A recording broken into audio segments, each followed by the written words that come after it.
How's it going, everybody? Dr. Jay Feldman here, and today's gonna be a really special episode because we're talking about a subject that I'm super passionate about and my friend is super passionate about, and that is osteopathic medical schools and Caribbean schools. What are they?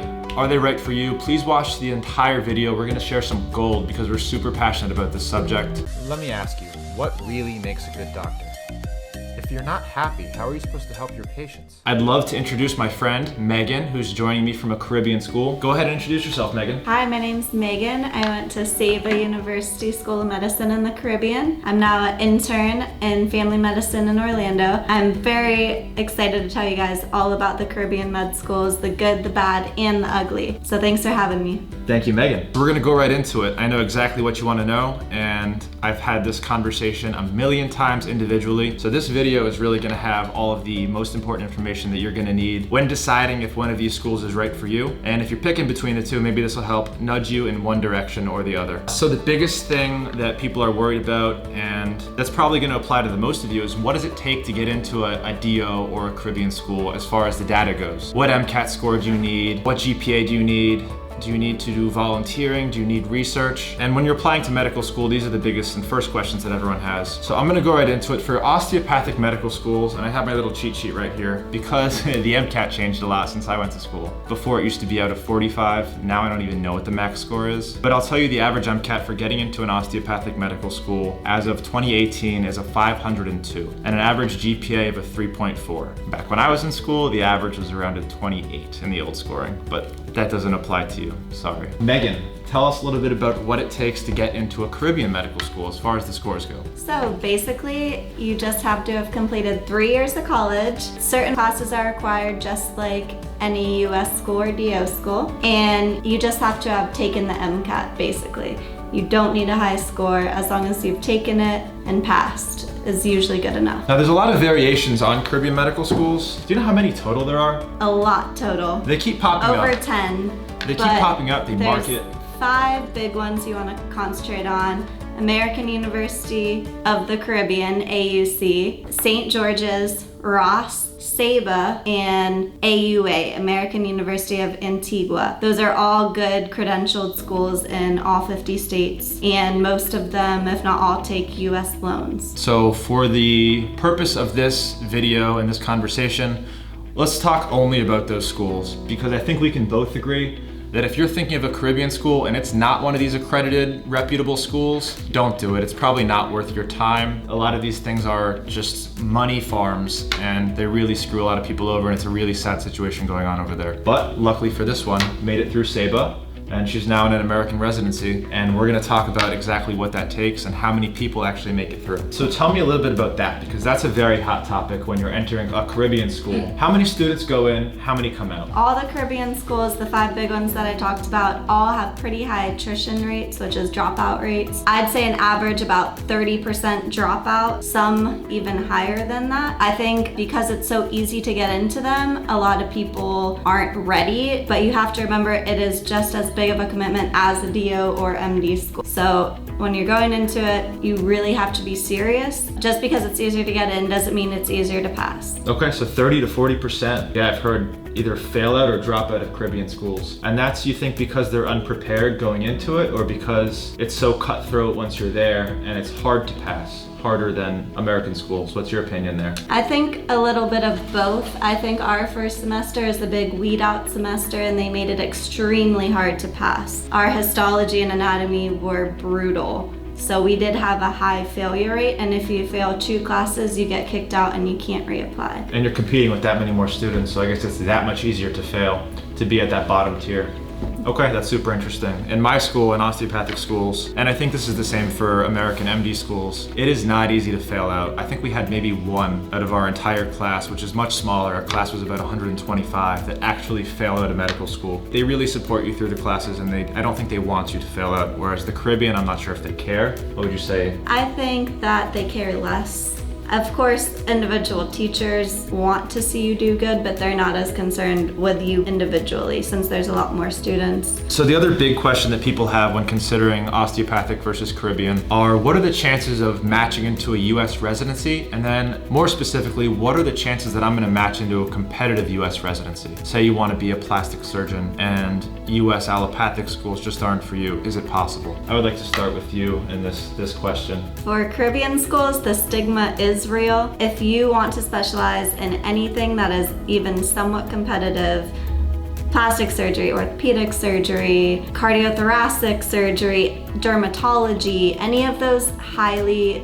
sought after residencies, they're going to be very difficult for you to get. The majority of people that go into residency from a Caribbean school go into family or internal medicine. There are a few that get surgery, PM&R, radiology, things like that, but you definitely have to have higher scores and try a lot harder. Yeah, that's fair. And how many of the people who graduate are able to match into US residencies? So it depends on the school. Sabo, where I went, has a very high match rate, but it's not the same for all of them. Overall, they combine international graduates as US or non-US. For the US international graduates, which are mostly Caribbean schools, there's about a 50 to 60% match rate first year applying to their first choice of specialty. Yeah, so that's what I've heard too, about 50 to 60% from Caribbean. Osteopathic school's a little bit higher. The match rate in the US is 80%, higher than 80%, and every year that number goes up. As far as matching into competitive specialties from an osteopathic school, a little bit easier, but still nowhere near the rates that allopathic schools get matched into competitive specialties. We had one in my class match optho. We've had several in surgery. We have some orthopedic surgery every year. We always have somebody or a couple somebodies who match dermatology. But the majority of osteopathic schools also end up in internal or family medicine. I'd say mostly internal. A lot of ER too. We love ER. And PM&R is a pretty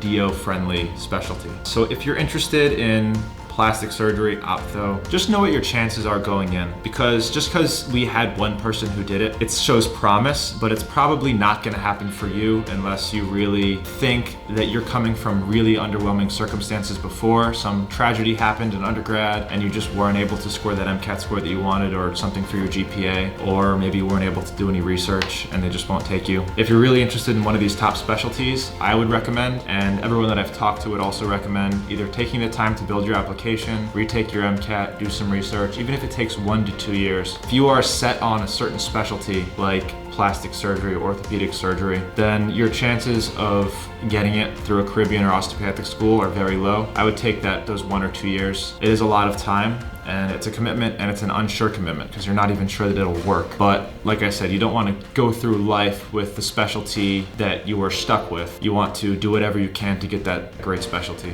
And for me, I never wanted to be a surgeon, and I love what osteopathy stands for. That's one of the reasons that I made my decision. But I know a lot of people are affected by, those low scores and those situations. So it's really person to person. There's no one size fits all here. So if you're interested in talking more one-on-one, you let me know. But we're gonna move on right down the road. I just went off little rant, I'm sorry. The stigma behind osteopathic medical schools and Caribbean schools, I'd like to talk about that a little bit. And I'll start because there's not only a stigma from osteopathic schools, but we have to wear the DO behind our name for the rest of our life. And that is becoming more acceptable every year. 25% of new doctors entering the GME, which is graduate medical education, new medical graduates, are osteopaths, 25%. Everyone that I know with has at least worked with an osteopath at this point, and it wasn't like that 50 years ago. And we've invaded every specialty. We're in surgery, we're in the ER, we're in peds, we're in NICU, we're everywhere. So the stigma is slowly disappearing. Where it is still prevalent, I wouldn't even call this a stigma, is with the general population. A lot of them don't know what a DO is, what it means, what we even do. They're not sure that we're licensed doctors, that we can treat them as equally as our MD counterparts. And I found it not to mean anything. I think the MD looks cooler. That's the only thing. Talk to me about the stigma of Caribbean schools. There is a big stigma. It used to be you couldn't get into a US school, you go to a Caribbean school. It's changing. For example, there are many Canadian students who have excellent scores. Very smart, but it's extremely hard to get into Canada, so they go to international schools.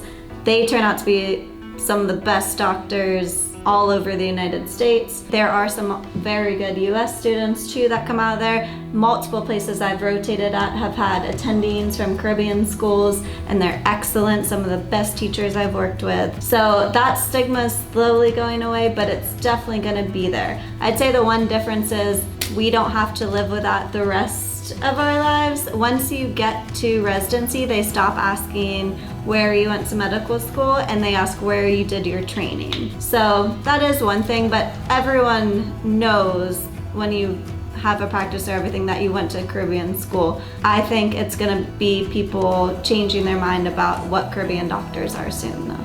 Yeah, that's great.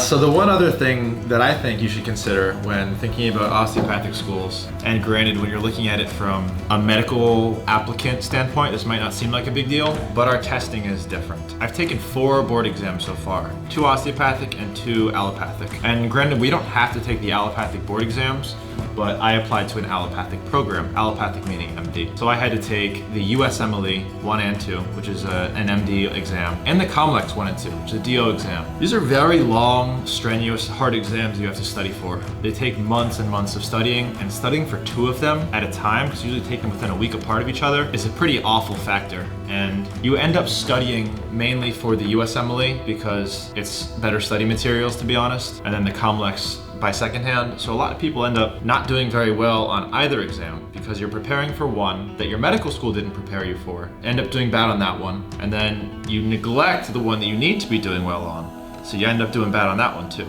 I didn't have this issue, but a lot of people in my class and friends also did. That's something exclusive to DO schools. Caribbean schools, you just take the USMLE, correct? Correct. You just take the normal step 1, 2, and 3. You don't have to take any extra tests. The only thing you do have to do differently is you take 1 exam before you leave the island, and that exam is extremely hard. I've had multiple friends that failed it multiple times and took them another year in training just to pass that exam. It's basically a step 1, but shorter and harder. So they want to make sure that their pass rate is really high at the end. So that's why they make it harder, but luckily I passed it on my first time, had no problem, did great on my following steps. I think they prepare you for the MCAT very well in the Caribbean school. Cool. I mean, step They 1. get it. They prepare you very well for step 1. Cool. So one thing I was wondering when I was applying for medical schools, because obviously Caribbean was on my list too, was your 3rd and 4th year. You don't spend that in Caribbean. Thank God. What do you guys end up doing your 3rd and 4th year? And is that unanimous with all Caribbean schools? So every Caribbean school has different affiliated hospitals all over the United States. SABA has ones in New York, a few in California, which are new, Florida, Maryland, Massachusetts, literally all over. The first year, so your 3rd year, you have to do rotations that your school is affiliated with. 4th year, it's totally up to you. Most people end up going with affiliated hospitals because it's easier to get rotations there. Or you can go out and apply to any other rotations that you want anywhere, as long as they approve you. The hard part is everywhere is switching to VSAS, which is the online application for rotations. And that's, I think, the biggest downfall of the Caribbean schools is that we cannot use VSAS yet. So we have to find rotations that will take students through paper applications or individual basis, since we can't use the online system. I did not know that. That's a factor. So you can just end up anywhere in the country, really, wherever your hospitals, your medical school has affiliations. Yeah, it's your choice, but sometimes it's limited if you want to do it at a certain time. For example, I wanted to find PM&R rotations, and I contacted almost all 80 PM&R places, and most of them said they only use VSAS and only took people rotating through VSAS, so that was a big setback for me. Yeah, okay. Licensing. So can DOs practice medicine in every country? Every state in the US, absolutely. They're starting to love us more and more. You'll start to see DO stuff on all kinds of flyers, and osteopathic medical therapy as treatments for intractable pain instead of opiates, which is a major crisis. But we can practice medicine in most countries now. There are still some where osteopaths are trained as chiropractors. For example, you can't write prescriptions and stuff. But most people coming to America to go to medical school want to stay here and be doctors. It's a good place to be a doctor for the most part. But if you're planning on getting your osteopathic license and moving elsewhere, look it up, super important. You might not be able to practice medicine there. Interesting.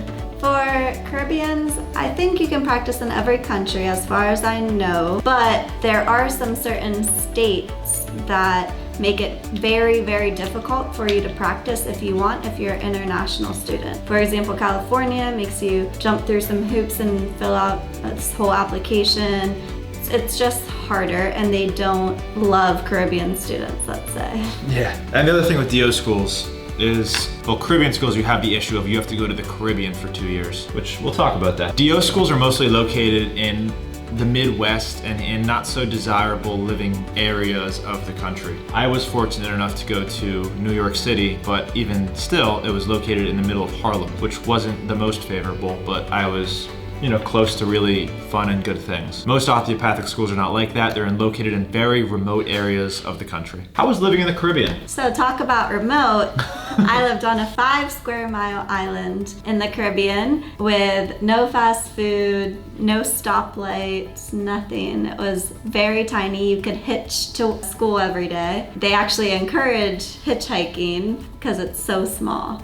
So it was a huge change. Some people hated it. You don't have Starbucks, you don't have a nice gym, you don't have a big nice library. The facilities aren't as nice as some of the other schools, like SGU have very nice facilities, but you're paying for it. Ours was not as nice of living conditions, but I still loved it. It definitely depends on the person. If you can deal with not having the normal shopping malls, Walmart, things like that, I think you'll do just fine. You're super chill too. I bet you did okay. Okay, cost of going to school osteopathically versus Caribbean. I was in the middle of New York, so I took about $90,000 out a year in loans, but my actual tuition was somewhere around $50,000 per year. Times 4 years, about $200,000 in debt just for the school cost. And then living was a little bit more. Osteopathic schools are all private and they all cost around the same thing. Some are closer to $35,000 a year, some are closer to $65,000 a year, but they usually fall around that $45,000 per year range. How about Caribbean schools? So SABE is one of the cheaper ones. It's still more expensive than DO's, about $55,000 a year, and it's going up every year. Whereas some of the bigger schools that have the fancier facilities, they are already way more expensive than US schools. So I think it's a big misconception that Caribbean schools are cheaper because they tell you the price per semester, but they don't tell you you're paying 10 semesters. So that's just one thing to look out for when you're looking into pricing. St. George can be up to 90 grand a year. Wow. Let's wrap this thing up right now. Is there anything you would want, any advice that you would like to give to pre-meds who are applying to Caribbean schools this year or thinking about it? So I would say, I think it's great for someone who can A, handle living down there for 2 years, B, are unsure of what they want to do, but are pretty sure they don't want to do some of the really competitive specialties. If they think they want to do family internal or a specialty from internal medicine, I think it'd be a great choice for them. Who it's not for, people who definitely want to do plastic surgery, orthopedic surgery, some of those really competitive ones. I would say, as he said for DO schools, take the extra year, study some more, try to get into a US school. I'd also like to add something to that, and this might just be my opinion, but if you're at the bottom of your pre-med class, you barely passed your MCAT, your GPA is like a 2.0, and you've really been trying, it's really not for everybody. So if you're being pressured into it and your only option is a Caribbean school, 40% of people fail out of Caribbean school. And from everything that I've heard, they just disappear, that debt doesn't go anywhere. It's a lot of money and you can't reapply. I hate to tell people not to do it, but if you're on that borderline, then you really might want to think hard before actually making that matriculation to Caribbean school and taking on all that debt, because it's not going anywhere, it's real. For DO school, the big difference in DO school between DO and MD is it's a little bit easier to get into. You learn OMT, which is osteopathic manipulative therapy. It's where we use our hands. I'm actually on OMT rotation right now to manipulate the musculoskeletal system, help people feel better. It really works, it's a lot of fun. Not everyone likes it. It's 2 hours a week in lab. We do have added tests. Some of it gets a little weird. Like I said, it's really not for everybody, but I dig it, I love it. If you're thinking about going into a hyper-competitive specialty and you're borderline between DO and MD, I would take that year and try to get into MD. If You want ER, internal, family medicine, psych, peds. Most of it's gonna be very attainable for you. If you don't like the stigma of having a DO behind your name, sorry, deal with it or wait and get the MD. The stigma's going away and it's not a big deal anymore. Yeah, as of this year, all DO programs will be open to MDs and MDs open to DO. So it's The merger. becoming less and less a distinction. I think MDs and DOs are almost the same.